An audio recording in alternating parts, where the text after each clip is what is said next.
Muchísimas gracias por estar con nosotros a las 7 de la mañana de un 10 de diciembre. Hay que adelantar que es un mes que va de menos a más, entonces estamos entrando a los más. Y qué bueno que en esta temporada podemos acompañarles haciendo la jornada de un buen comienzo de la semana. Así que saludando, Pablo. Buenas y santas. ¿Cómo te fue el fin de semana? Estos son los fines de semana en que ya la gente se va llenando y uno no encuentra qué hacer. Sí, cuántas cenas, cuántas cenas, almuerzos, desayunos, hay que irse despacio. Pero bueno, qué bueno que nos acompañan, gracias por la oportunidad. Hay una agenda que comentarles y para eso estamos, en especial este señor que es de las Águilas, pero es muy buena persona, Nelson Rodríguez. Adelante. Buenos días, dice Adisburgo que hoy es 10 de diciembre y eso me remite a que es el Día Universal de los Derechos Humanos. Eso da para un tema, para sazonarlo bien, pero simplemente voy a recordar un par de cosas para los desmemoriados e incluso para los que tienen el poder de gobernar, que los derechos humanos son inherentes a la persona, o sea que no importa condición social, etnia, nacionalidad, género, las personas tienen sus derechos humanos porque son indivisibles e inherentes. ¿Qué es lo que quiere decir eso? Que no pueden ser despojados por nadie. Entonces, en el Día de los Derechos Humanos, es muy bueno recordar también a alguna gente que los dominicanos vivimos en democracia. Creo que eso hay que subrayarlo. En mi opinión particular, personal, nosotros vivimos en un estado de derecho, donde las instituciones básicas del sistema funcionan.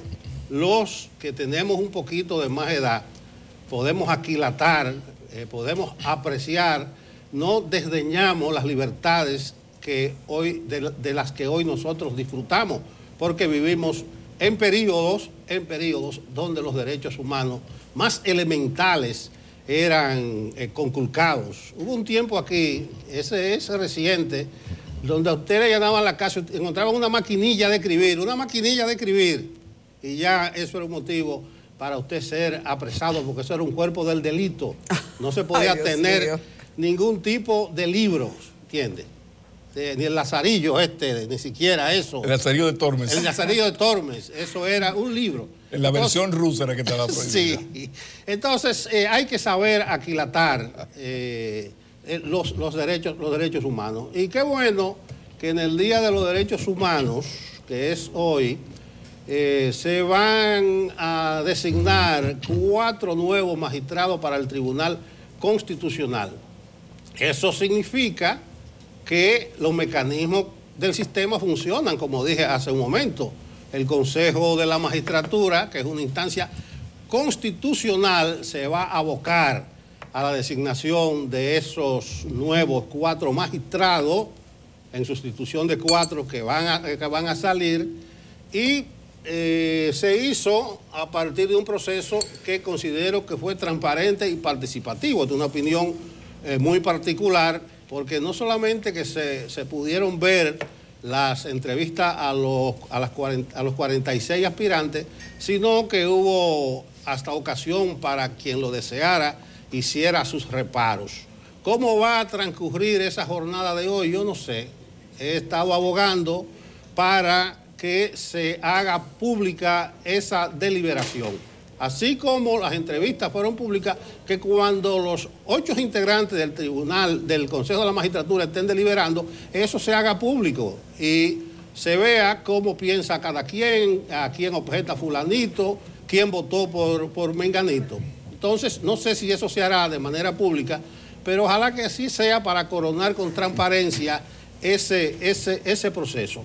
Lo otro es que creo que mal que bien habrá que aceptar lo que surja de esa reunión del Consejo de la Magistratura. Es probable que no todos los sectores ni todas las personas queden conformes, pero realmente es muy difícil, casi imposible, complacer a todo el mundo, complacer a toda la sociedad. Lo cualitativo, lo importante es que se haga de cara al país y que sea un paso para el fortalecimiento de la justicia, que tiene mucho que ver con la real vigencia de los derechos humanos en cualquier país, en cualquier estado, y quizás una buena selección sería rendir honor a tan significativa fecha como es el 10 de diciembre, donde se cumplen 68 años de la entrada en vigencia de los derechos humanos, aunque 70 de su firma. Fue firmada por los estados en el 1948, pero no entró en vigencia hasta 2 años después. Día de los Derechos Humanos, día de elección de 4 magistrados para el Tribunal Constitucional. Bueno, es lunes, y los lunes nos ocurre igual, muchísimas informaciones, cosas que comentar y relativamente poco tiempo en esto de los derechos humanos. Por supuesto que saludar la fecha, que tiene un significado diferente para los señores mayores de edad como nosotros, que vivimos, si no la satrapía, pero sí los 12 años y épocas de mucho respeto a la dignidad y a los derechos humanos. Por eso nuestra lectura es muy diferente a la lectura de los derechos humanos de un millennials que nacieron ya en otra época, a finales de los 90. La fecha es propicia para recordar que de lo que se trata ahora es de aplicar todas las leyes, lo que uno llama la normativa jurídica creada en los últimos 20 años para garantizar esos derechos humanos, que claro, para encontrarle sentido a la vida no hay nada como enfermarse. En ese sentido, para uno entender si hemos avanzado en el tema de los derechos humanos, solo hay que recordar la tiranía o los terribles 12 años. No es lo mismo leer o ver una película que haberlo vivido, pero los millennials algo hay que contarle, lo que no puede ser justificación para los avances necesarios. Este es un país donde se sigue asesinando a supuestos delincuentes, si son supuestos delincuentes pobres, asaltadores de cositas, posibles delincuentes. Eso no ha habido manera de que se frene. Hay muchísimos problemas. La Policía Nacional, que ya tiene su ley, uno no ha visto como el avance en la situación real, en los hechos. E incluso se está dando algo sumamente peligroso que tiene que ver con los derechos humanos del ciudadano, pero también con los derechos humanos del agente de policía o el miembro de las Fuerzas Armadas, que también es un ser humano. Y es que se está viviendo en la República Dominicana un ambiente de anarquía absoluta, pero que implica el irrespeto y la falta de autoridad de quien la tiene legalmente e incluso tiene la exclusividad de la violencia, que son los miembros de las Fuerzas Armadas y la Policía Nacional. Hay una declaración muy bien intencionada y uno la saluda, pero es lamentable que el general Ernesto Rafael Rodríguez García, el director de la DGCET, pues tenga que recordar que se va a someter a la justicia a quien agreda a un miembro de la DGCET. Porque eso es como que 2 más 2 es 4. O sea, es como que el ministro de Medio Ambiente me diga que se va a actuar en contra de la gente que haga un conuco en una montaña. Entonces, algo hay que hacer porque se está dando lo que dije al inicio, el asunto del irrespeto de parte de la autoridad, policías, este tipo de cosas, contra supuestos delincuentes y muchísimas irregularidades. Mafias, por ejemplo, el muchacho va saliendo de su trabajo, y me pasó a mí con uno de los que trabajan en mi edificio, donde la patrulla apresa a ese joven y se lo lleva. Cuando va la familia al penal, al cuartel, le dicen, no, lo que pasa es que lo trajo un coronel y solamente el coronel lo puede liberar. Entonces, si se entra en una negociación y hay un dinero, el muchacho sale. Pero el muchacho, cuando fue atrapado, fue detenido, lo que le dije, pero mire mi cédula, mi carnet, yo trabajo ahí al lado. Eso es un ejemplo rápido, sí, que estoy poniendo, de que aquí queda demasiado por hacer en lo que tiene que ver con los derechos humanos, sobre todo en el respeto a ambas partes, porque estamos en una anarquía, en un estado anárquico de cosas que ya implica el irrespeto casi absoluto, y ahí están los videos, ¿no?, de los ciudadanos hacia los miembros de la policía, pero cuidado, también ocurre al revés. Entonces, ojalá que aprovechemos esto de los derechos humanos. Seguro que ahorita hay un TD, hay una cosa, muy bien, unas declaraciones, una misa, muy bien, de casualidad no hay una marcha, sí, pero yo creo que tenemos que pasar de las palabras a los hechos como pasaron las autoridades. Ya se fue y qué bueno el señor Augusto Falcón, el cowboy de la cocaína, que no debió llegar, pero bueno, llegó y se fue. Por lo menos se cumplió la promesa, lo que había declarado el director de la DNI, que había dicho que ese señor estaba aquí por un asunto de interés nacional, que iba a estar en un tiempo limitado, y así ha sido. Pero ojalá que esto se resuelva rápidamente. Lo de la tragedia de Villas Agrícolas, el reporte habla ya de 7 muertos, 104, 105 heridos, y un dato nuevo que sonó ayer y hoy está en uno de los diarios: los 13 huérfanos de esta tragedia. Hay 63 viviendas afectadas, que por cierto, está también lo de la crisis de salud mental, que saludos al doctor Gómez Montero, que habló aquí de la necesidad de esa terapia, y parece que ya estaba en los planes o escucharon el llamado desde el Servicio de Salud, porque están trabajando duramente en este asunto de la salud mental de los afectados. Pero hay algo que llama la atención, y es que hay 63 viviendas afectadas por una explosión de la cual no es responsable el Estado dominicano, sino la empresa y su aseguradora, que cuando hagan sus negocios, sus negociaciones, pues le dará un dinero, imagina uno. Ahora, ¿por qué tiene el Estado que ir a reparar unas viviendas que fueron afectadas por algo de una empresa privada? Yo creo que en un acto de solidaridad humana de la buena, que lo hagan, pero que anoten cuánto están gastando de nuestros impuestos en reparar esas viviendas. Entonces, ¿se resuelve el problema de las viviendas? Sí, pero al mismo tiempo se le guardan los 7, 8, 10 millones que se va a gastar en esto, para que sea la empresa la que pague eso, porque aquí estamos acostumbrados a una serie de acciones con los impuestos de la gente en cosas que tiene que pagar el empresario. Pasa con los estadios de béisbol, por ejemplo. Licey, Escogido, Águilas, todo esto son empresas, pero cada año el Estado gasta millones de pesos en reacondicionar los estadios, y estas son empresas. Pero quería tocar eso. Y finalmente hay una frase que es importante que la repitamos. Lleguémonos a Francia un momentito para decir lo siguiente: somos más ricos, pero más desiguales, y eso ha generado una quiebra de la cohesión social, traducida en desempleo, inseguridad económica y descontento. ¿Qué está pasando? Bueno, está ocurriendo que en Francia, como ocurrió en Estados Unidos, están las víctimas de la globalización. Y esto es lo que está ocurriendo en una Francia que está tirada a la calle.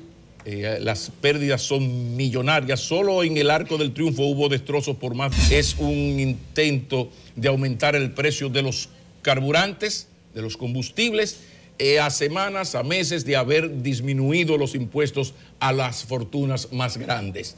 Y hubo un choque. ¿Por qué el gobierno hace esto? Porque necesitaba un dinerito y fue a ese sector. Es decir, que la economía francesa no anda bien. Como no anda bien, esto hace que explote ya en términos de violencia social. Entonces los dominicanos tenemos que vernos, porque ya vimos el caso estadounidense, vimos a Bolsonaro, y aquí nosotros vamos chin a chin, pues comprando los numeritos para sacarnos un Bolsonaro. Solo nos falta el aspecto económico, que gracias a Dios y a la María Santísima, hoy nuestro invitado principal es el ministro de Economía, es decir, que tenemos plato fuerte en Enfoque Matinal, porque vamos a hablar con el vocero más autorizado de la política económica del gobierno, y a él le tenemos preguntas que yo sé que ustedes quisieran que uno les formule. Sí, yo quisiera, antes de ceder la palabra a Adis, retomar algo, ya que Pablo mencionó a la policía, en este caso a los agentes de la DGC y su responsabilidad. En el fin de semana, en Cabarete, Puerto Plata, ocurrió algo que evidencia que si bien las instituciones básicas del sistema democrático funcionan, como dije al principio, hay muchas carencias, hay muchas imperfecciones y proliferan las injusticias y los privilegios. Un joven de nombre José Luis de la Cruz fue apresado por la policía. Las circunstancias, el motivo, los hechos no están muy claros. Y recibió una tanda de golpes en el destacamento policial de Cabarete. Y eso está documentado en fotografía, en video, hasta batazo hubo. Yo sé que a esta hora hay altas instancias de la policía que nos monitorean. Ojalá que esté el director en sintonía. Sí, es temprano, a lo mejor todavía no se ha despegado de ahí, para que investiguen el caso ocurrido el fin de semana en Cabarete, Puerto Plata. José Luis de la Cruz, un señor, porque tiene 33 años, que fue vapuleado por agentes de la policía. Eso no puede suceder. Entonces, valga la denuncia. Adis. Sí, saben que para empezar con algo que no podría dejar de seguir despertando la sensibilidad de todos, del caso Poliplas, la familia o las familias de por lo menos 2 mujeres que están todavía sin identificar no consiguen entender por qué no se ha autorizado un ADN. Hubo de hecho un conflicto respecto a quién iba a pagar ese ADN. Y usted dice, ¿de verdad? En medio de una tragedia de esta especie, eso fue un problema para una familia que necesitó toda la asistencia debida y que por parte de la empresa debía de ser manifiesta la obligación y de hecho la solidaridad que expresaron de manera verbal. Altagracia Garavito, que es la chica que vimos en el video y que tristemente luego tuvimos que decir ha fallecido, es una de las fallecidas. Ella en medio de la humareda decía en un almacén que no podía salir y reclamaba de algún modo algún tipo de auxilio. Es una de las que todavía no ha conseguido que su familia identifique el cadáver. Entonces, de ahí en adelante volvemos a poner en el plato principal del día también como la falta de responsabilidad civil y el compromiso de empresa se ha hecho solo verbal, porque de manera manifiesta no queda todavía eso muy garantizado. En el día de hoy se espera que el INASIF pueda ya abordar un ADN, una prueba de ADN, a través del INASIF, y ya usted sabe que eso significa que si lo está haciendo una entidad pública es que tuvo que ponerse a activar un tipo de misericordia para que nadie pagara, y eso es grave porque se supone que el ABC de una situación como esta debe de estar escrita y se debe de seguir de manera celosa. Saben que en los últimos meses hemos tenido un activismo sin comparación de los verdes. Los verdes este fin de semana hicieron una manifestación para decir públicamente que no están muertos, porque en los últimos días también han sido muy acusados de que el movimiento, como no tiene una cabeza, no es un partido específico, tiene de todo y al mismo tiempo puede adolecer igualmente de muchas cosas.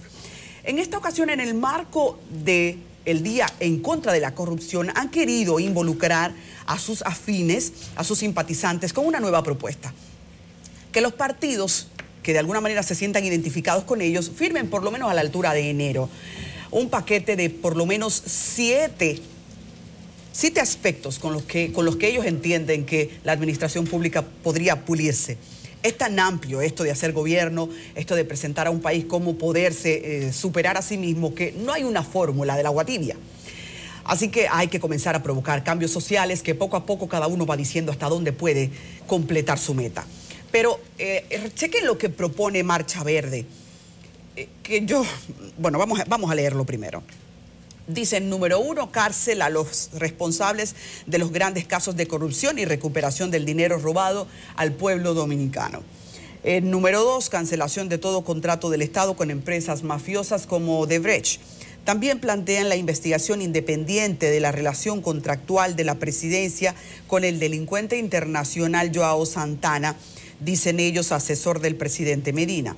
También se refieren a la justicia independiente a través de la reconfiguración del Consejo Nacional de la Magistratura para que el tigueraje político no pueda estar dirigiendo los tribunales. Son palabras con las que ellos hacen su expresión pública. La número 5, sacar a los dirigentes políticos de las cámaras de cuentas. La número 6, diseñar y aplicar un nuevo marco político y electoral que sancione drásticamente las prácticas que violentan la voluntad popular. Y número 7, que es el último, promover que cualquier cambio a la Constitución para aplicar las propuestas del compromiso se hagan por la vía más democrática posible, que desde nuestro punto de vista es una asamblea constituyente. Es un tema para comenzar a plantear en el 2019. En el 2019, lo que a todos ha preocupado y que se ha convertido ya en un desafío de país.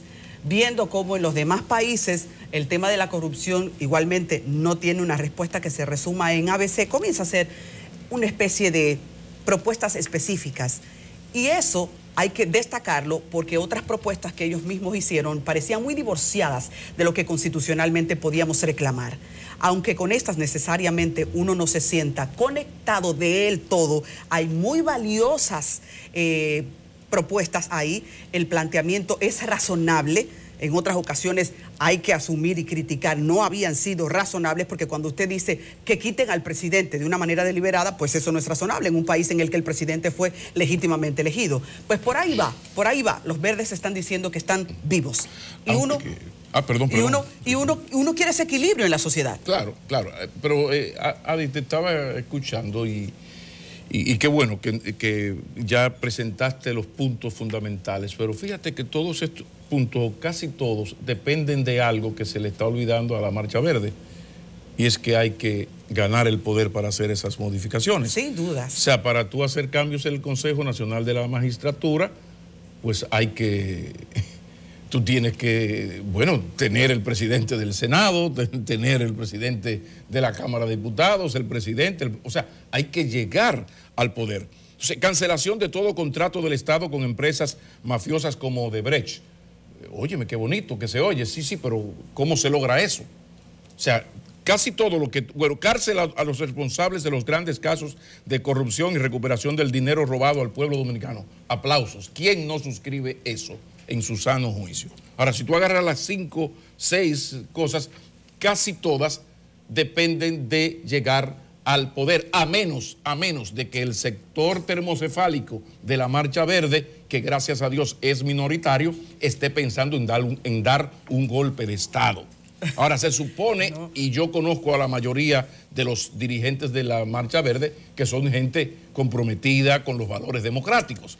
Ahora, si están comprometidas con los valores democráticos, lo que hay que hacer es tratar de sacar al PLD, esa es su tarea, del poder y lograr que gobierne gente que ellos confíen en que van a hacer desde el poder, con la legitimidad de los votos, esos cambios, porque ahí hay personas que ahora son Marcha Verde, pero han aspirado a cargos y no han llegado a 300 votos.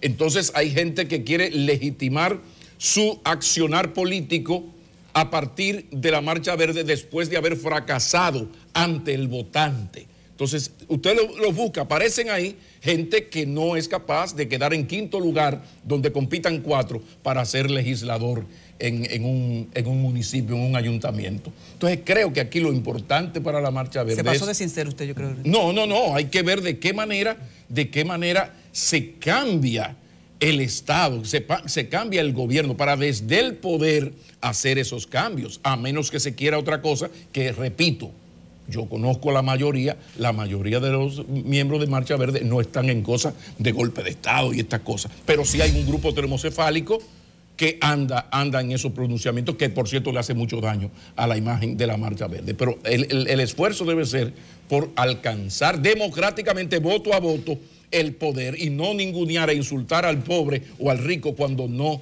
le vota. Sí, Adi, léeme el punto que habla del fiscal independiente. Bueno, si tú lo tienes. Claro. Dice...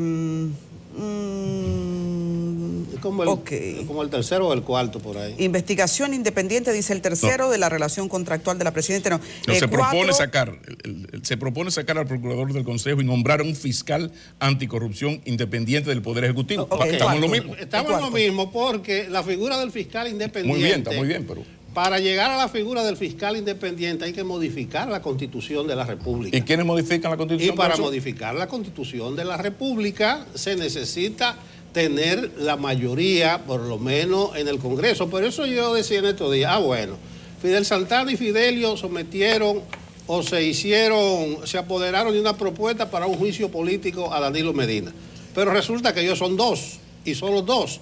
Y para que pueda entrar al debate en la Cámara de Diputados, un juicio político, se necesitarían 142 votos y medio, o 143, aunque a veces hay medio diputado, ¿entiendes?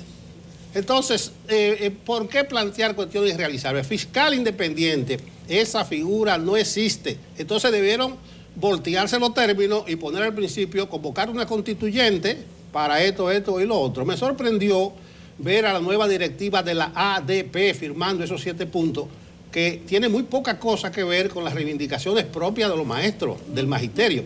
Entonces hay que afinar bien la puntería. Yo creo que se pasaron de contento los nuevos directivos o los que encabezan la ADP al suscribir cuestiones, no solamente políticas, sino que significan la lucha por la toma del poder y del poder imprimir estos cambios, incluyendo la famosa esa investigación a Joao Santana, que no sé quién la va a iniciar en el país.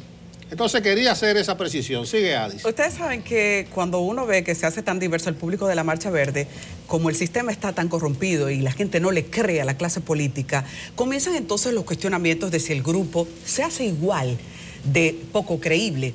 Y eso yo creo que es parte de la tarea.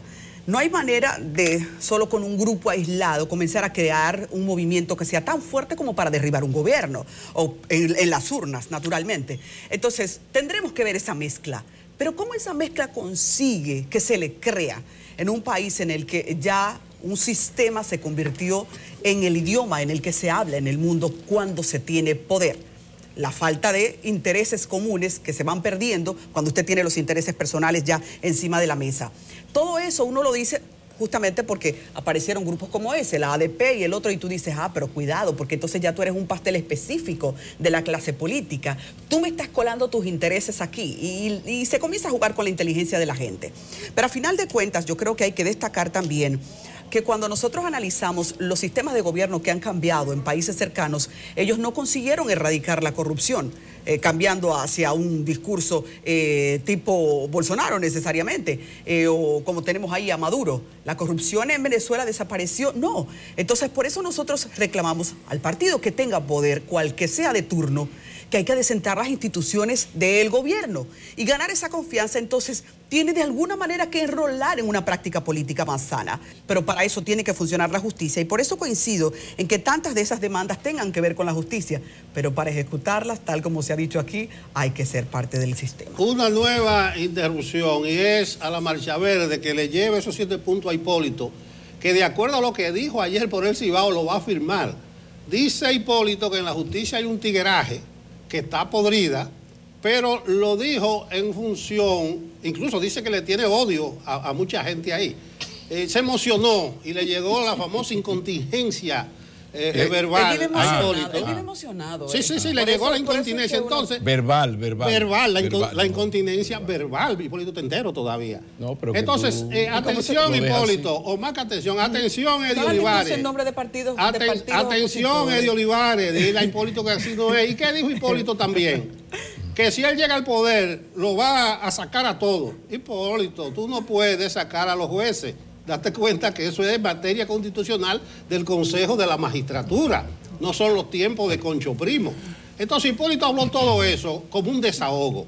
Entonces Hipólito, en política, como en muchas actividades, hay cosas que se piensan pero que no se dicen. ¿Y por qué Hipólito dijo eso? Porque él lo metieron y que fue a México y se reunió con el Chapo Guzmán. Y después de mucho tiempo que le pidieron perdón, etcétera, etcétera, etcétera. Entonces, no puede un candidato a la presidencia tener esos arranques emocionales. Y si él cree todas esas cosas de la justicia, atención, Marcha Verde, que van a poner Hipólito. Bueno, Nelson, tanto así tampoco, porque fíjate cómo el presidente de los Estados Unidos y el de Brasil decían cosas peores.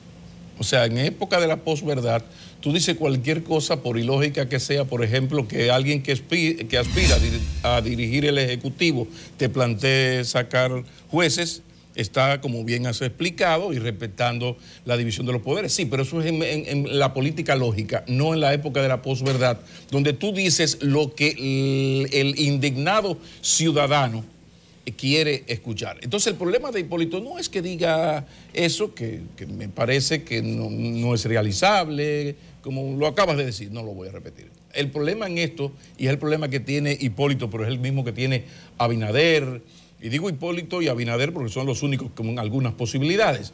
El problema del país ahora mismo se llama confianza. Aquí hay unos puntos que ya han sido presentados aquí, que es lo que sustenta la Marcha Verde. ¿Quién se opone a esto? Cárcel a los corruptos. Adiós, adiós.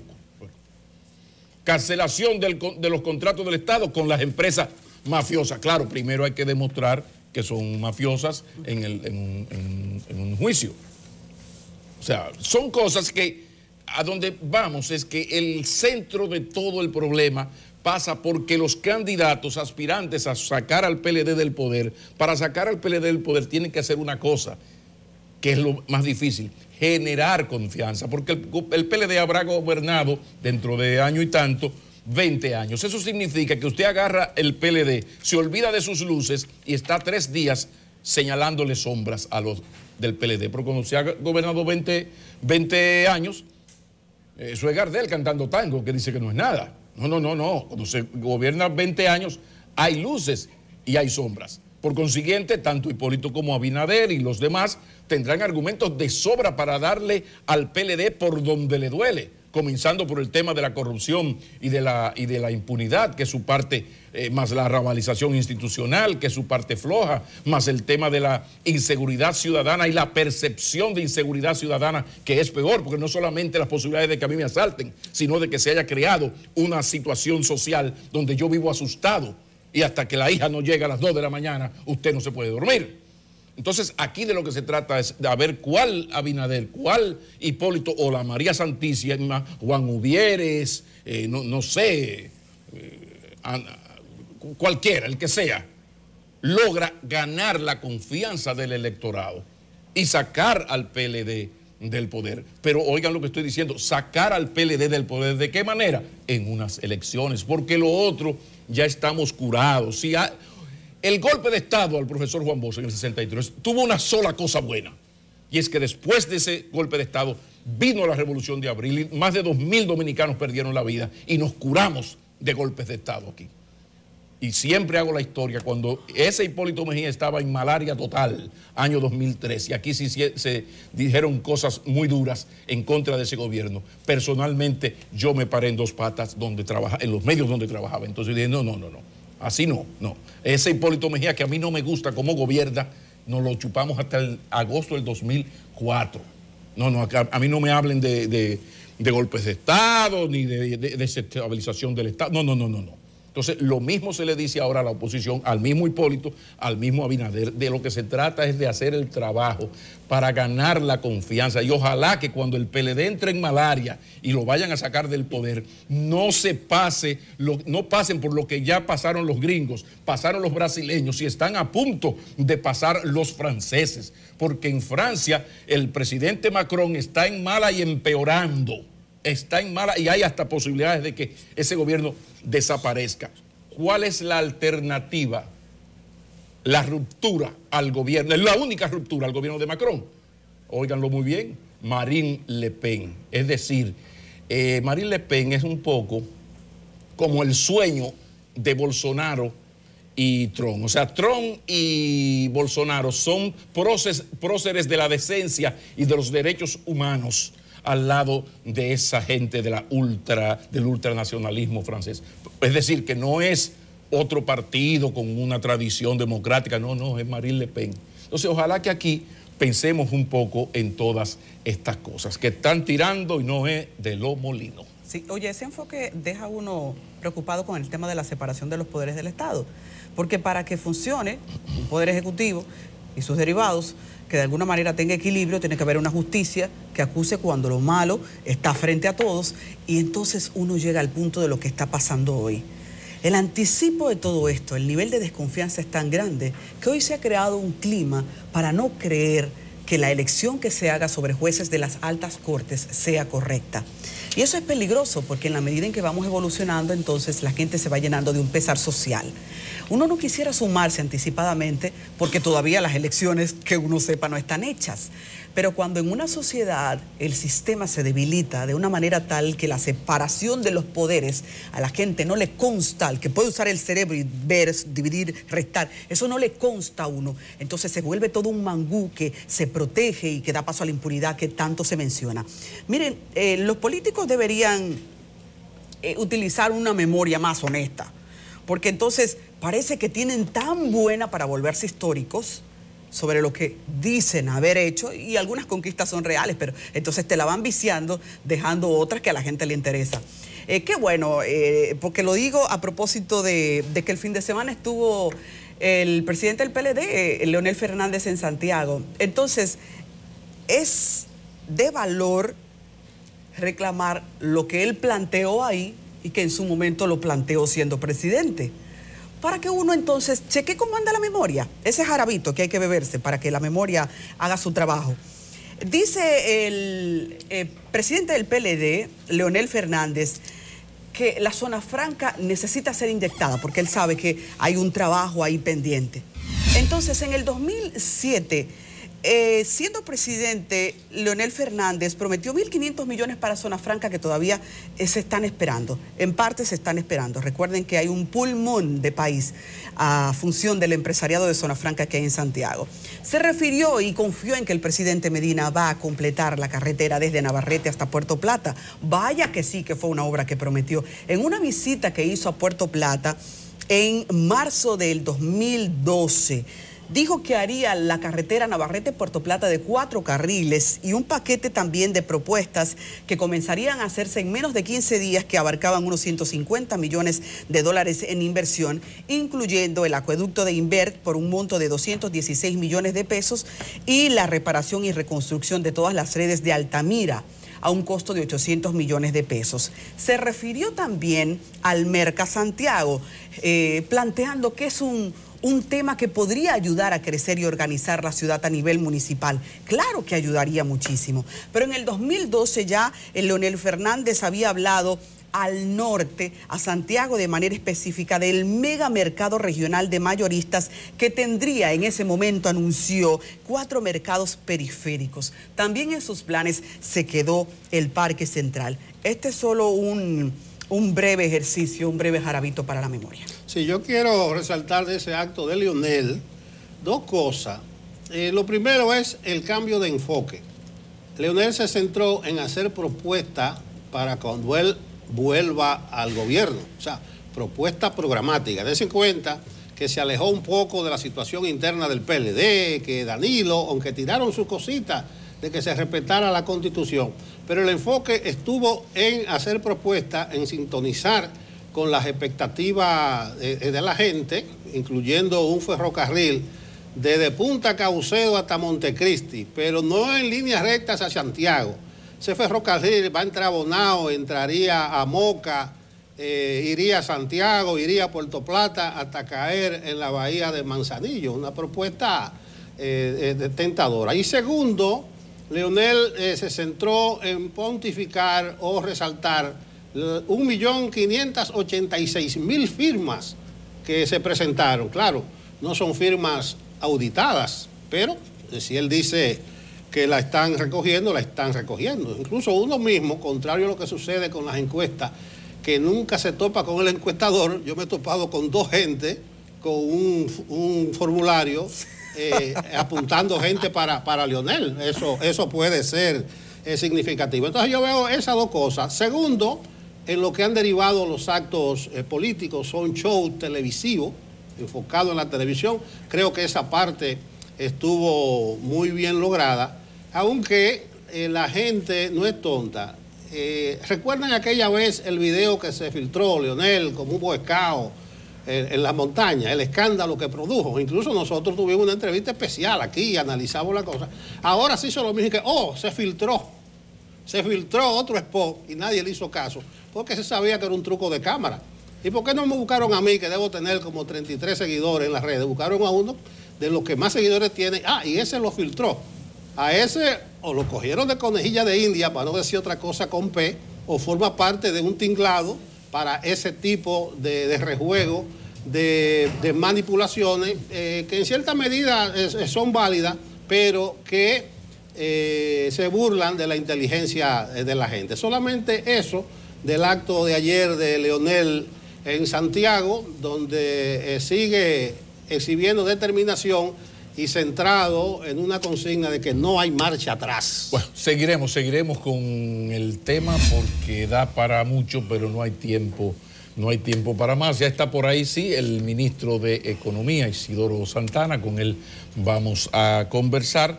Pero el tema Santiago, Leonel, Abel Martínez tiene cocórica. Vamos a ver si al final nos da tiempo mucho. Volver. Vámonos a la pausa. En breve el ministro de Economía con nosotros.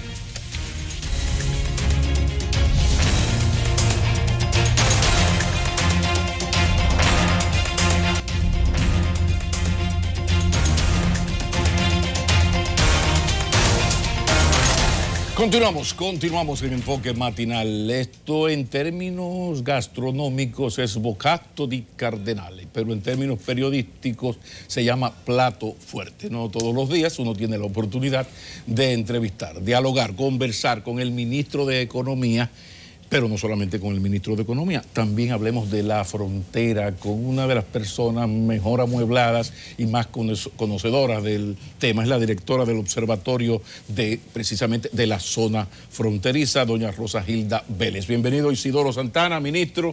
Gracias, y yo... Rosagilda Vélez. ¿Todo está bien por allá? Sí, está bien. Golpee, Nelson. Adelante, Valor. Déjeme comenzar con usted, ministro, y vamos a hablar del presupuesto y de la ley de hidrocarburos. Desde hace un par de meses, el gobierno, yo decía en un artículo que Danilo es un suertudo, porque ese precio del barril ha estado en picada y llegó el día pasado a 49. Hoy está, con todo y que López decidió el viernes aumentar la producción en 52,53 y solamente ha aumentado $1 del viernes a esta fecha. Y eso le quita presión al presupuesto y además da buena perspectiva para el presupuesto del 2019 porque el barril está pensado a 62,90 creo del petróleo y si comenzamos con 50 bajito, ahí va a haber economía en electricidad, en los subsidios focalizados. Entonces, ¿qué perspectiva le da usted al presupuesto del año que viene con ese hándicap? Y además, si lo de la ley de hidrocarburos ya se olvidó o usted sostiene que no hay forma de modificarla. Vamos por partes. Dijo Jack. No, yo creo que al país le viene muy bien que el precio del petróleo baje. No es algo que estamos seguros de que se va a sostener a lo largo del año, porque la verdad es que si hay una cosa impredecible en esta vida es el precio de los combustibles. Acá se han equivocado todos los expertos sabidos y por haber en el mundo, prediciendo lo que va a pasar con el precio de los combustibles. Pero el año pasado, bueno, con miras al presupuesto de este año, se había hecho una proyección con un precio relativamente bajo y terminó con un precio bastante alto, el promedio anual. Ahora está resultando al revés y esperamos que así sea a lo largo del año 2019, que el precio sea mucho más bajo de lo que se había proyectado. Eso constituye un alivio desde el punto de vista presupuestario, desde el punto de vista no solo presupuestario, sino de los costos empresariales, de los costos para los hogares de todo el mundo, porque no nos olvidemos que este es un país que depende extremadamente de combustibles fósiles, y que esto afecta prácticamente toda la vida nacional, no solo afecta al fisco. Al fisco lo afecta de múltiples formas, pero nos afecta a todos, por todos los lados diferentes. Ojalá que se mantuviera, ojalá que bajara más. Y la contraparte de esto de que si está muy bajito, los impuestos por el combustible le bajan al Estado, compensa. Normalmente aquí se aplica el dicho aquel de que si sube, sube y si baja, baja. Yo sí he sido defensor de ese impuesto y les voy a decir una cosa. Y explicarnos por qué. A propósito, en este momento se está celebrando en Polonia una cumbre por el clima. Previo a esa reunión, que yo debía estar allá en este momento, pero por algunas razones decidí enviar a un representante porque no podía. Pero estuve participando en la Asamblea del Banco Mundial y el Fondo Monetario hace un par de meses, que tuvo lugar en Indonesia, y en ella se hizo una reunión de ministros de Economía y Finanzas, tratando de analizar las opciones mediante las cuales se podrían aplicar instrumentos de política fiscal para contrarrestar el cambio climático. Y una de las cosas que más se discutió, y uno de los pocos logros, bueno, de los logros principales que yo pude exhibir como República Dominicana, fue que aquí tenemos un impuesto relativamente alto al consumo de combustibles fósiles. Y de hecho era uno de los temas principales de discusión entre los ministros. En aquellos países que ya lo tienen, que la mayoría de los países europeos tienen impuestos altos al consumo de esos combustibles, pero en el caso de aquellos que no los tienen, que son la mayoría de América Latina y Asia, e incluso Estados Unidos, la discusión era cómo ellos establecer altos impuestos para desalentar el consumo de combustibles fósiles. Lo que pasa es que cada país debe entonces ofrecer la alternativa. Pasa en Noruega, tienen unos impuestos altísimos para que usted consuma lo otro. Pero, por ejemplo, aquí no, en la política del vehículo híbrido, o sea, esas alternativas no sean, el gas natural no funcionó aquello. En la medida en que se force, las cosas van fluyendo poco a poco. No te olvides que hasta hace unos años nadie pensaba que se iban a generar tan rápidamente alternativas de generación eléctrica por vía del viento, por vía del mar, por vía del sol. Y ahora mismo esas son las tecnologías que están progresando más rápidamente y se están difundiendo en el mundo y se han convertido en altamente competitivas desde el punto de vista económico. De hecho, ahora mismo lo más rentable es invertir en generación eléctrica alternativa. Y eso mismo va a ocurrir con los vehículos. Pero ojalá que el Estado también escuche la otra parte de los noruegos y estos países que ponen impuesto a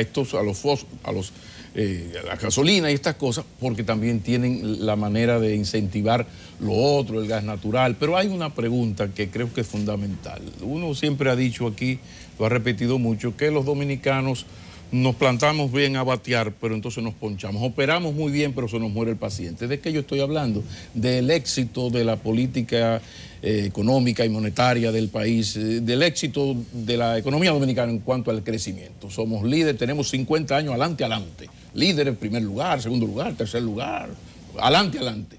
Sin embargo, no hay una relación entre el éxito en términos de crecimiento económico y los indicadores sociales.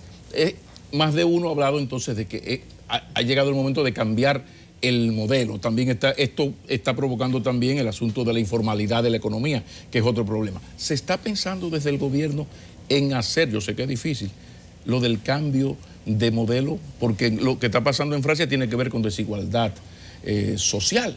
Entonces, ¿se está pensando desde el gobierno ver de qué manera quizás que crecemos un poquito menos, qué sé yo, pero que hayan los resultados, los indicadores sociales sean mejores? Estoy pensando en maternidad, en mortalidad neomaterna, neonatal, por ahí, por favor. Sí, mira, yo creo que eso es una cosa en la cual estamos muy conscientes, los que estamos en las posiciones altas en el gobierno, de que deberíamos sentirnos muy contentos por el éxito macroeconómico, un éxito enorme y prolongado, como tú acabas de decir.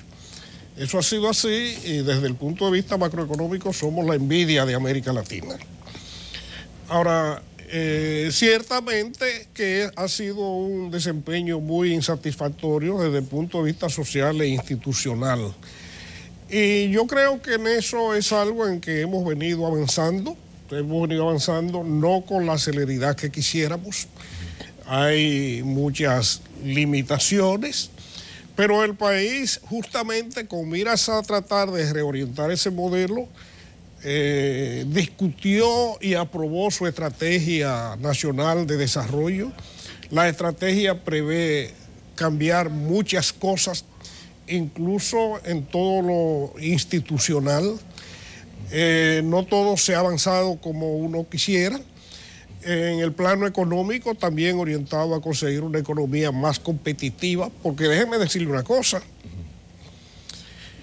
Lo fundamental para tú lograr un desarrollo más equitativo es que la economía compita mejor. No hay forma de tú desarrollar un país bien, por mucho que crezca, si no crece bien la industria, la agricultura, los sectores expuestos a la competencia. Porque esos son los que generan y absorben tecnología. Porque esos son los que generan empleo formal. Porque esos son los que permiten que los salarios suban. Mientras tengamos una informalidad tan grande, mientras tengamos un crecimiento de los sectores no competitivos, ahí siempre hay problemas. Y eso es lo que todavía no hemos logrado todo el éxito que desearíamos. ¿Y no es peligroso, ministro, que haya una informalidad superior al 50% y un endeudamiento que ya pasó también del 50% del PIB? O sea, ¿no es peligroso? ¿No nos podemos morir de éxitos? No creo que nadie se muera de éxito. Mira, hay cosas, yo no puedo decir que son peligrosas, pero indeseables.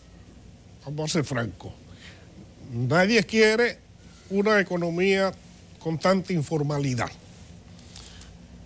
Eso el gobierno ha venido haciendo esfuerzos enormes para tratar de que las actividades económicas informales se formalicen. La sociedad dominicana culturalmente es informal. Eso es así. Somos informales por naturaleza en muchísimos aspectos de la vida. Tú tomas cualquier negocito, tú sales a la calle ahora mismo y tú ves cualquier negocito pequeñito y ese mismo negocito en Alemania es formal, completamente formal. Hasta el que vende guineo maduro en la esquina es un negocio formal. Acá tenemos informalidad hasta una empresa grande.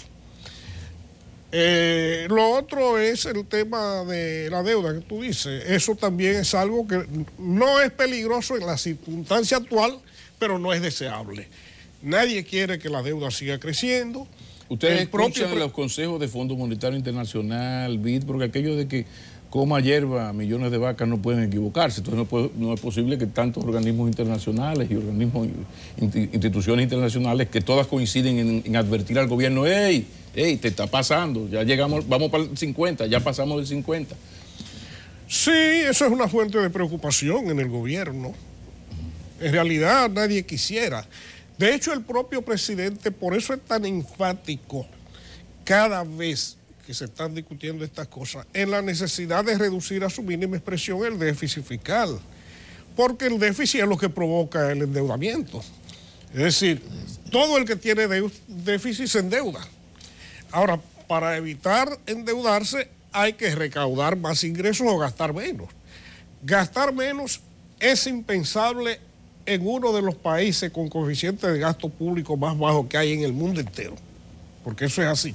Y eso es lo que provoca muchas de las precariedades a que nos referíamos hace un rato, en términos de salud, en términos de infraestructura, en términos de cualquier tipo de servicio. Ministro, déjeme llegar de un brinquito a la frontera de la mano de la señora Vélez, porque lo que dice el observatorio... Ahí es que queremos llegar. Sí. Y vamos a comenzar por el sur, el recorrido. Déjeme decirle a los televidentes, para refrescarle la memoria, que según el observatorio, la tasa de pobreza en 5 provincias de la frontera es 42% y el promedio nacional es de 23%, que el nivel educativo en la frontera es de 87 y la media nacional 94, que la mortalidad infantil es de 118 muertes por cada 100 nacidos vivos, mientras la media nacional es 109. Y en contraste, por la frontera no es pasa... por cada 100 nacidos vivos. 100.000. 100.000. Sí, y el contraste es que el 83% de la mercancía pasa por la frontera, por nuestro segundo socio comercial. Los datos están ahí y son dramáticos. Pero ¿qué hace el gobierno para revertir esa situación? Porque también es dramática la emigración. La gente se está yendo de la frontera y según el dominicano común se le estamos dejando a los haitianos. Efectivamente. Bueno, parte de lo que es el objetivo de este observatorio de la zona fronteriza es un poco visualizar lo que está pasando en la frontera. En la estrategia tenemos contemplado el objetivo de promover el desarrollo sostenible de la zona fronteriza. Y un objetivo grande y general de la estrategia es la cohesión social y territorial. Quiere decir que aparte de esas diferencias que hablábamos en términos sociales, de que si hay de primera y de segunda por condiciones de vida, en la frontera tenemos entonces una diferenciación en términos de las provincias. Las provincias fronterizas están entre las provincias más pobres del país y son provincias expulsoras de población. La República Dominicana tiene una tendencia de envejecimiento de la población porque, bueno, la esperanza de vida se ha alargado y tenemos menos nacimiento, ¿no? Pero en la frontera eso es mayor. Quiere decir el envejecimiento que el grupo poblacional de los ocupados, de la población económicamente activa, para 2050 va a ser mayor que los dependientes, los niños y los mayores, ¿no? Y en la frontera esa situación es mucho más grave, porque los jóvenes se van buscando oportunidades. Entonces, justamente lo que queremos hacer a través del espacio, que es un espacio académico institucional, el espacio del observatorio, es ¿qué pasa en la frontera? ¿Cuáles son el potencial económico que tiene la frontera? El potencial de sus recursos productivos, el potencial de sus recursos humanos, ¿no? Y cómo hacer alianzas con el sector privado para que el potencial de inversión se haga efectiva. Y solo con inversión entonces nosotros aumentaremos la capacidad de ocupación, la capacidad de empleo. Pero ¿cómo incentivar esa inversión? Si el mismo observatorio dice que solamente 4.5% de establecimientos turísticos están instalados en la zona fronteriza. O sea, ¿por dónde va a venir el incentivo? El incentivo, ha habido incentivo. Pasa que eso es lo que tenemos que analizar y estamos en el MEPIP en esa dirección, conjuntamente con sectores académicos, para presentar cuáles son las opciones, porque lo que nosotros tenemos que presentar son opciones de política viables, pero esas opciones de política viables tienen que ser bajo el conocimiento de lo que es la zona, del potencial productivo que tiene la zona.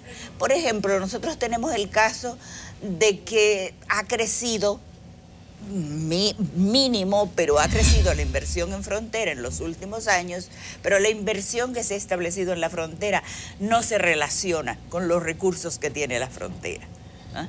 Entonces, se lleva inversión, pero hay la capacidad que tiene, ese potencial productivo agrícola, pesquero. Analizamos, por ejemplo, en un foro este sábado en Montecristi,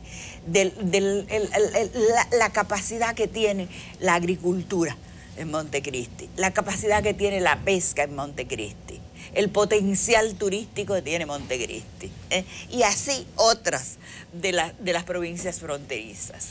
Entonces, bueno, por favor. No, entonces, ¿qué se requiere? Bueno, entonces eso es lo que nosotros queremos, abrir un foro, de manera que se sienten los estudiosos, los académicos, que el sector privado dé su opinión y entonces le presentemos en conjunto opciones de política para el desarrollo de la frontera. Precisamente CDN le ha dado una cobertura especial y este programa, y Nelson personalmente ha insistido mucho en este tema de la gran utilidad de este observatorio. Aquí todo está analizado, funglodizado, ya catalizado, todo está. Ahora el asunto es que, bueno, a partir de esta realidad que ustedes y la dirección de Rosa Hilda Vélez ahí es una garantía de que las cosas se estarán haciendo bien y habrá los datos. Ahora el asunto es a partir de esta realidad que ya se ha presentado así someramente, ¿no? Que es terrible. Tenemos también ahí, metámosle el problema de la dependencia de la economía dominicana de mano de obra, incluso indocumentada en buena medida. Pero ya esto va más allá del observatorio. Esto entra al ministerio y si estuviera el presidente Medina, le tocara al presidente Medina. A partir de la realidad que expresa y demuestra y estudia el observatorio, a partir de la dependencia de sectores como de la construcción, parte de la agricultura, de esa mano de obra indocumentada, ¿qué está haciendo el gobierno? ¿Qué va a hacer el gobierno? Porque aquí la semana pasada estuvo el senador de Pedernales y la verdad es que es lamentable lo que está ocurriendo, por lo menos con esa provincia, y no es la que está peor. Por favor, ministro. Mira, déjame decirte, eso de la dependencia de mano de obra inmigrante y a veces de inmigración irregular, es un fenómeno que se está dando en muchas partes del mundo en este momento. No es un fenómeno nada más que de la República Dominicana. Y es algo en lo cual se ha venido trabajando para regularizar, porque de hecho ya se regularizaron una gran cantidad de migrantes y se ha puesto mucho empeño en controlar el tráfico. Lo que pasa es que hasta ahora el Estado dominicano está negado a aplicar el código laboral a los empresarios que contratan indocumentados. No hay 5 empresarios sometidos a la justicia por violar el código laboral. Yo sé que no tiene que ver con economía, déjame decirte, pero lamentablemente el Estado dominicano es un Estado débil.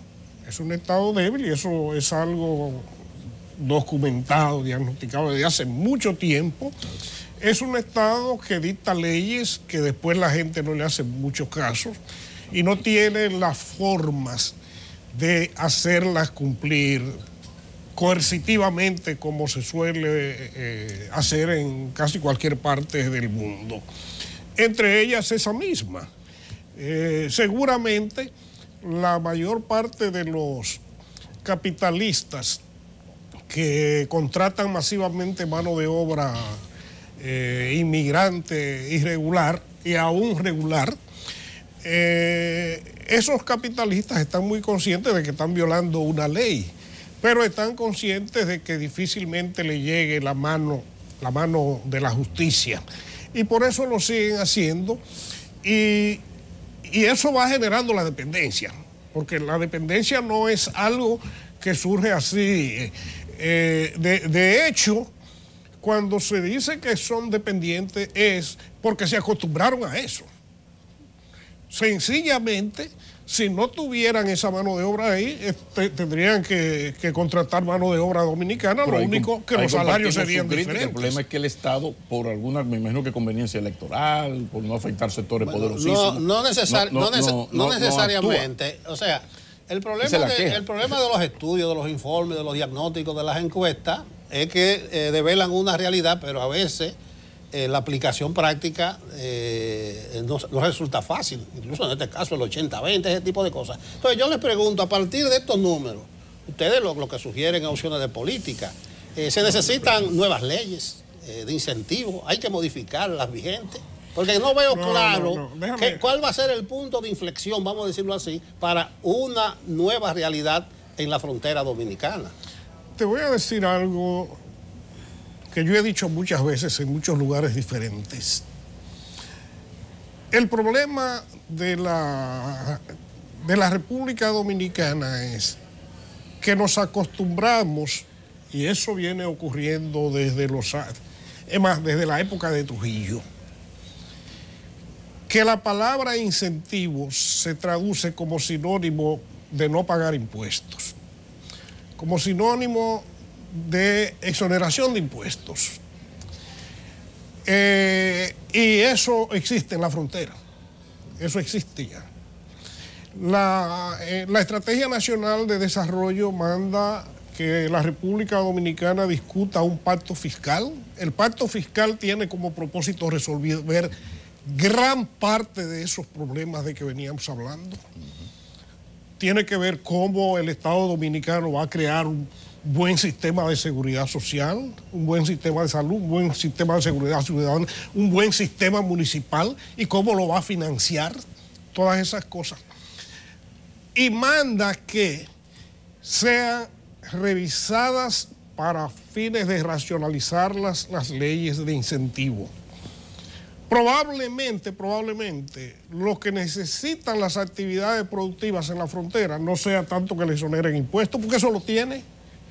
Eso lo tiene desde hace casi 2 décadas y no ha dado resultados. Pero usted me da la razón. Entonces, porque hay otro tipo de cosas que hay que hacer. El pacto fiscal o se fue al carajo o se fue para después del 20. Es que había que revisar las exenciones. Entonces, y golpeó el sector la realidad afectado. dice una cosa. El viejo refrán, una cosa piensa el burro. Mira, yo particularmente pienso que hay un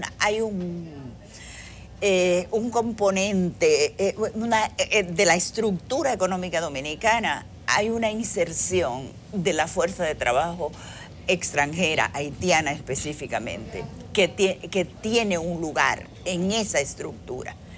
Porque todos los estudios coinciden en que la mano de obra haitiana no es sustituta de la mano de obra dominicana. Entonces, en la dirección justo a lo que va el plan de regularización es eso, documentar. Y una vez documentado, entonces, bueno, vemos a ver cuáles son las posibilidades en términos del 80-20, etcétera. Cosas que de repente tendríamos que revisarlo para determinadas áreas o para determinados sectores. Por ejemplo, la producción de banano. Ahí todos los extranjeros que están documentados, porque es una exigencia, es un proyecto de la Unión Europea, es una exigencia. El que absorber ese mercado tiene que estar regulada la actividad. Y entonces, bueno, funciona.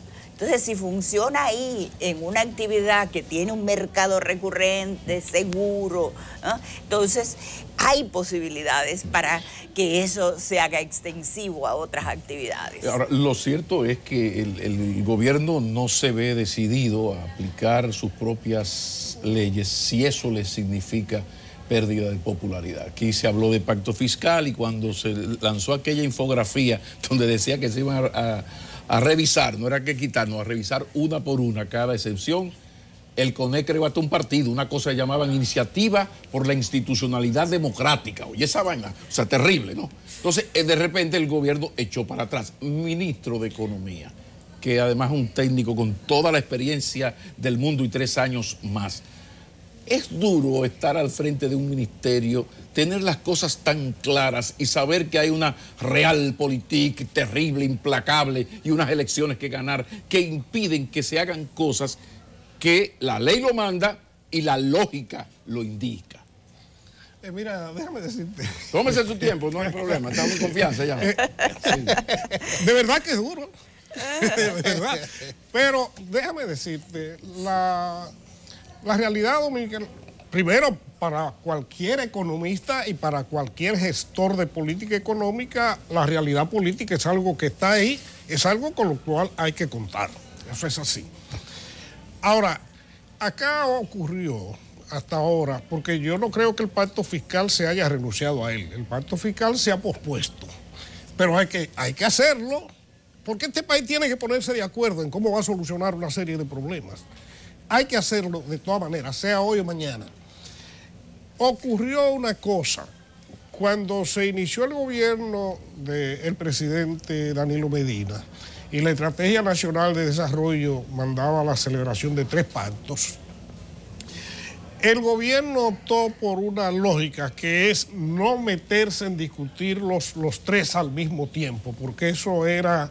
miren, discutir estas cosas es un desgaste personal, político, institucional increíble. Se comenzó con el pacto educativo muy exitoso. Se trabajó, se acordó, se aplicó, se están aplicando las cosas. Se inició el proceso de discusión del pacto eléctrico. Esto se tomó demasiado tiempo y al final los resultados se tradujeron en acuerdos limitados, porque muchísima gente comenzó a plantear desacuerdos con muchísimas cosas y lamentablemente entendimos que un pacto tiene que ser un consenso universal en que todo el mundo tiene que estar de acuerdo con todas las cosas. Y no ocurrió así. Cuando se vino a terminar esto, ya era evidente que el presidente había entendido que iniciar un proceso nuevo, sobre todo mucho más complicado todavía, como el pacto fiscal, no era algo como posible políticamente durante este periodo de gobierno, y en eso avanzó el tiempo y ya llegamos a esta etapa sin eso. No hay tiempo para más. Políticamente indecente. Ay, la Realpolitik y sus garras. Doña Rosa Hilda Vélez, un placer tener por acá la directora del Observatorio Fronterizo, y gracias, señor ministro Isidoro Santana, ministro de Economía del Estado Dominicano. Terminamos aquí esta entrevista, pero hay más. Seguimos en Enfoque Matinal. Muchísimas gracias.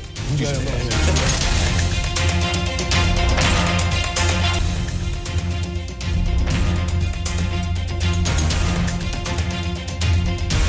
Gracias por continuar con nosotros en Enfoque Matinal. Ahora vamos a pasar con Dayacena, que se encuentra en el Triángulo de Alma Rosa.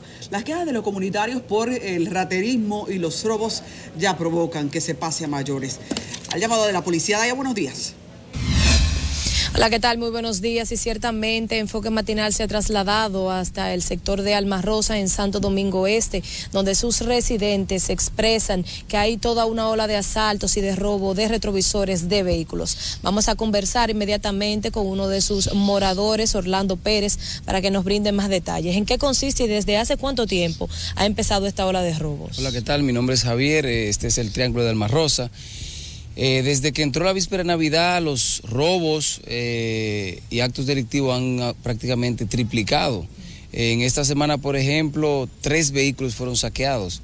Le roban los retrovisores, le roban las baterías. Mira, aquí tengo yo 3 denuncias que he hecho a la policía, pero se han instalado sistema de cámara en la casa. Uno ve el ladrón robando en las grabaciones, pero de nada vale. ¿Cómo está el patrullaje por la zona? ¿Acude la policía? ¿No es muy asidua? No muy frecuente. Se han visto unidades policiales, principalmente cuando uno va y reporta, pero eso es los primeros 2 o 3 días. Luego el saqueo es de 4 de la mañana a 6 de la mañana. ¿Personas de qué tipografía? O sea, ¿cómo vienen? ¿Vienen en motocicletas? ¿Cómo es el modus operandi? El que está ahora mismo operando es un muchacho delgado, usa un abriguito que le tapa hasta aquí, una mochilita aquí en el frente, viene, se acerca al vehículo, roba y continúa su trayecto. Va haciendo ese tipo de operación vehículo por vehículo. Perfecto, muchísimas gracias por dar su denuncia. Ya escuchaban ustedes que ellos han intentado también y se han visto con la preocupación de instalar cámaras para así seguir manteniendo la seguridad en la zona. Así que esa es la información que les tengo desde el sector de Alma Rosa, Santo Domingo Este. Así que de esta forma yo retorno nueva vez con ustedes al estudio. Muchísimas gracias, Adaya, y volvemos aquí.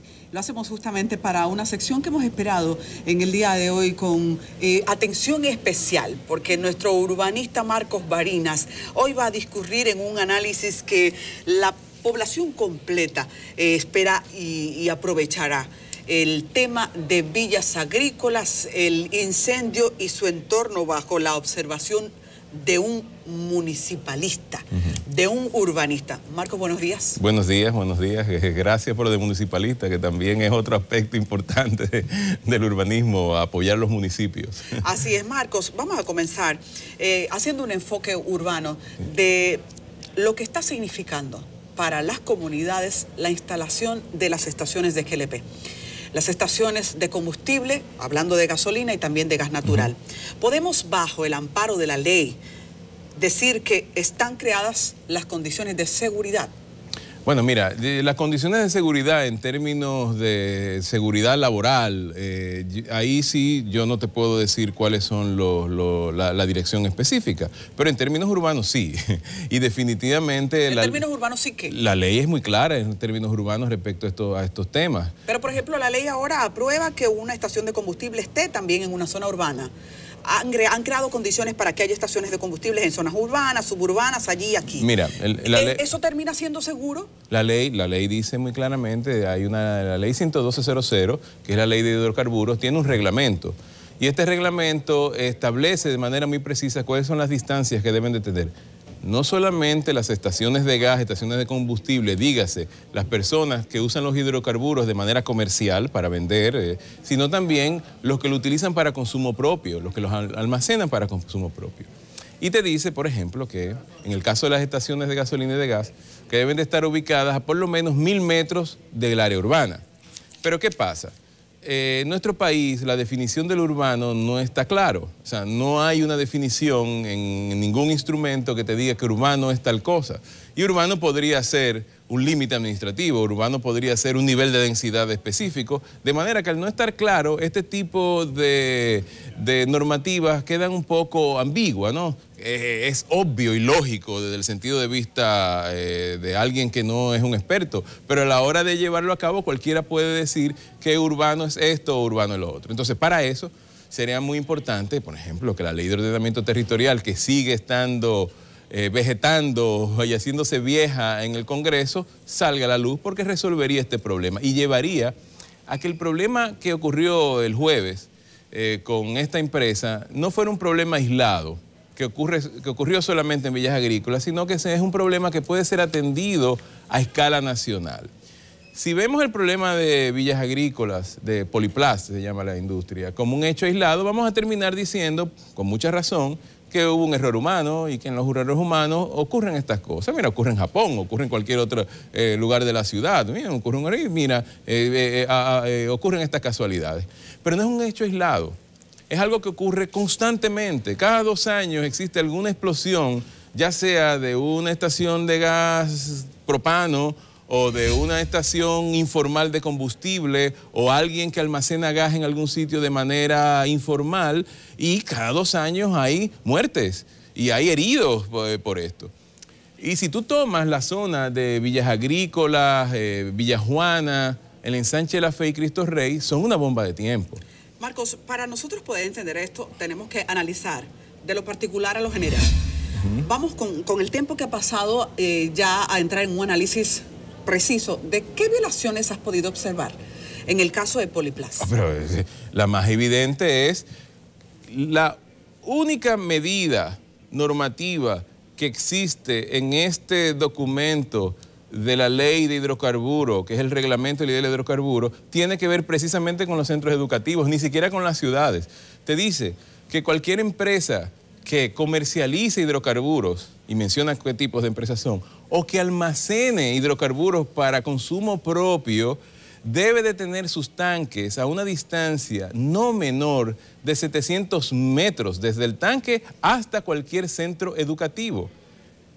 Justo frente a la fábrica de Poliplast, justo frente a donde ocurrió la explosión, algunos 30 metros, o sea que es 20 veces menor que la distancia a la que debe estar, había un colegio. Okay, un colegio y un liceo. La primera violación es no cumplió la distancia de un centro educativo. ¿Cuál sería una segunda violación que vemos en este caso? Bueno, la segunda violación tiene que ver con que las autoridades, ya en este caso no es la empresa que faltó a un aspecto de la ley, ya sea porque no lo sabía, pero yo creo que es un tema de sentido común. ¿A quién se le ocurre poner un tanque de gas natural frente a un colegio? ¿A quién se le ocurre? Pero además las autoridades han permitido que esto ocurra. Y las autoridades no solamente han permitido que esto ocurra, sino que también la escuela que está enfrente, que originalmente era el Palacio Escolar España, que fue inaugurado en 1954. Con eso tratando de desnudar la discusión de quién estuvo primero, porque pero también hay quienes se han enfocado es que en eso no hay dudas. Nadie que vive en ese sector tiene dudas de que esa escuela está ahí desde el origen del sector. De hecho, antes de que fuera Palacio Escolar España, era una escuela más pequeña que se llamaba Escuela Caridad. Pero el punto es que eso está allí desde ese tiempo y las mismas autoridades amplían esta escuela para convertirla en un liceo y en el momento que lo hacen, no lo hacen pensando que tienen enfrente industrias que manejan sustancias peligrosas. Entonces, sí, ¿cómo tú vas a poner a los niños en riesgo? Yo entiendo que un colegio, o sea, a donde tú puedes dejar a tus niños más seguros, que tú te vas a ir a trabajar y tú dejas a tus niños en un lugar, es en un colegio. No puede haber un lugar más seguro que ese. No puede ser que alguien te llame al mediodía y te diga que explotó un tanque de gas natural al lado del colegio que voy a recoger a tus hijos. ¿Pero cómo va a ser? Pero señores, eso no puede ser. Eso es una cosa tan elemental. Por tanto, esa es la segunda violación. El Estado ha permitido, no solamente desde las instancias de los gobiernos municipales, de los ayuntamientos, sino también del gobierno central y las instancias que tienen que ver con estos colegios, estos centros médicos, que permitieron que esos colegios se ampliaran frente a esta empresa y que permiten que cientos de niños vayan a recibir educación frente a una empresa que maneja sustancias peligrosas, no solamente en términos de que puede explotar y puede morir, por Dios. O sea, eso es lo primero que ocurre. Además, ambientalmente hay que ver cómo contaminan, como para que esos niños tengan condiciones de vivir ahí. Si eso es en esta escuela, que está en el mismo centro de una ciudad de 4 millones de habitantes, ¿qué ocurrirá en muchos otros sectores del país, en muchos otros, en áreas rurales? ¿Dónde están estudiando nuestros niños? ¿En qué nivel de riesgo están? Por eso el caso nos permite ir de lo particular a lo general, Bien. porque es que Poliplas es uno de muchos. Claro. Pero dime algo, bueno, en los chancletazos, el chancletazo que tenemos que darle al gobierno se lleva el hecho de que un par de correazos más por el tema de que ellos mismos también fueron poniendo por ahí estancias y nuevas escuelas.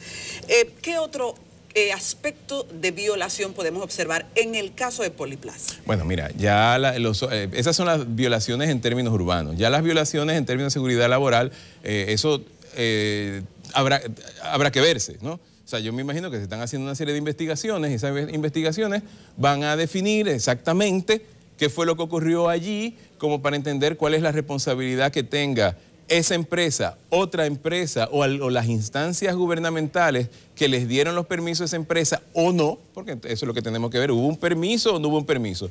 Ese permiso se dio después de esta ley que yo les mencioné, que estoy seguro que sí, porque nadie manejaba con gas natural antes de esta ley, o no. Entonces, ya la parte de seguridad laboral y del caso particular de la empresa, eso habría que verlo. Ahora, en términos urbanos, estamos muy claros, El centro de la ciudad de Santo Domingo, una ciudad de 4 millones de habitantes, donde un montón de barrios, que no es solamente Villas Agrícolas, Villa Juana, el Ensanche de la Fila y los Cristo Rey, la gente vive en peligro, la gente vive en riesgo de que explote un contenedor de gas propano, natural, no importa de qué sea. Ahora entonces, te vengo con una pregunta buscapiés.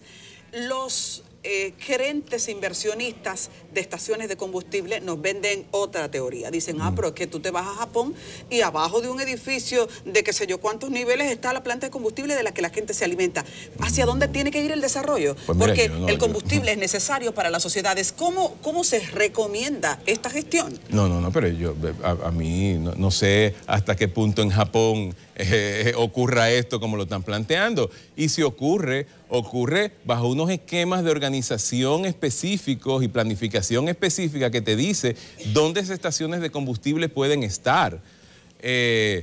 Aquí, si yo salgo ahora de esta estación y tú puedes estar seguro que a menos de 200 metros yo voy a encontrar una estación de combustible, de gasolina. Eso no ocurre en ninguna ciudad grande del mundo. Que yo tenga una estación de gasolina cada 200 metros. En esta ciudad hay una estación de gasolina cada 200 metros, porque esta es una ciudad que se ha diseñado para el automóvil. Y ustedes no se imaginan el impacto negativo que tiene el automóvil en nuestras vidas. Y es algo que tiene que cambiar.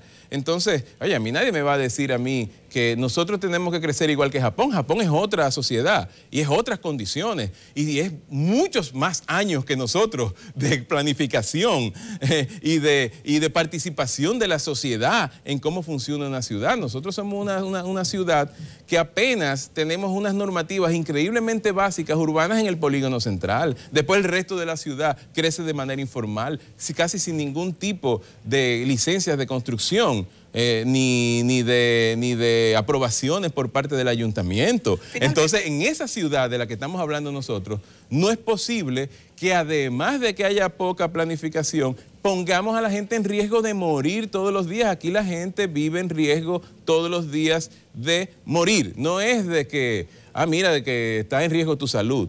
Mira, no es que esté en riesgo en tu salud, es que la gente en Villa Juana, Villas Agrícolas, en el mismo centro de la ciudad, mañana pueden despertarse muertos, porque explotó un tanque de cualquier tipo de combustible. Como urbanista has analizado esto desde el punto de vista de expansión social y todos los que sirve, no solamente la crítica. ¿Cuál es tu recomendación? Bueno, mira, mi recomendación ahora mismo es que la entidad que es responsable de esto se llama el ayuntamiento. Y no el ayuntamiento del Distrito Nacional, que es el del caso de Poliplas. Son los ayuntamientos a nivel nacional. Los ayuntamientos tienen que entender que esto es su responsabilidad. Y no quiero decir responsabilidad en el sentido de que, te digo que tú eres responsable como que tú eres culpable. O te digo ahora que tú eres responsable de la solución para después decirte que fallaste. No, lo que le estoy diciendo es que tienen la oportunidad de tomar el liderazgo de un elemento tan básico en el diseño de una ciudad y en la planificación de una ciudad, que es que las personas no estén en riesgo de morir, que los niños que van a un colegio, que tú como padre los dejas en tu colegio, mañana tú no tengas que ir a recogerlo porque hubo una tragedia. Eso es una cosa elemental, no es una cosa de leyes. Eso no tiene que ver con leyes, no tiene que ver con normativas, tiene que ver con sentido común, por favor, tú sabes. Entonces, los ayuntamientos, por ley, son los que tienen la competencia de ordenar el suelo urbano y son, en último caso, quienes permitieron que esa escuela se instalara allí. No, la escuela estaba instalada hace mucho. Que esa empresa operara con esos tanques de combustible allí y que esas familias vivan en riesgo allí. Los diferentes ayuntamientos que han pasado por nuestra ciudad y los diferentes ayuntamientos que han pasado por todos los conglomerados urbanos de este país nuestro, que deberíamos vivir con más salud y más seguridad alguna vez. Muchísimas gracias, Marcos. Un tema nunca más propicio. Tenemos que seguir hablando de eso de todas maneras. Bien, gracias. Continuamos.